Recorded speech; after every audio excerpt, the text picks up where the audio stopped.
Ako po ay nakikiisa sa panawagan ng pagpapairal ng batas at katarungan sa hinaharap na isyu ni Pastor Apollo Kibuloy at ng Sunshine Media Network Incorporated. Sa mga ginagawang pagdinig ay tila pinatawan na ng guilty verdict si Pastor Kibuloy kahit na nakabatay lamang ang pagdinig na ito sa mga paratang ng mga testigo na nagkukubli ng kanilang katauhan at hindi mapatunayan ang kredibilidad.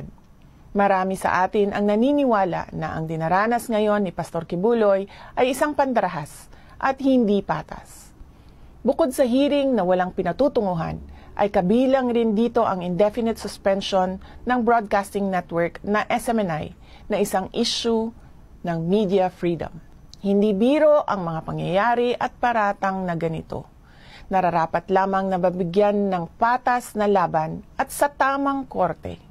Justice and the truth cannot be achieved in trial by publicity, but by a day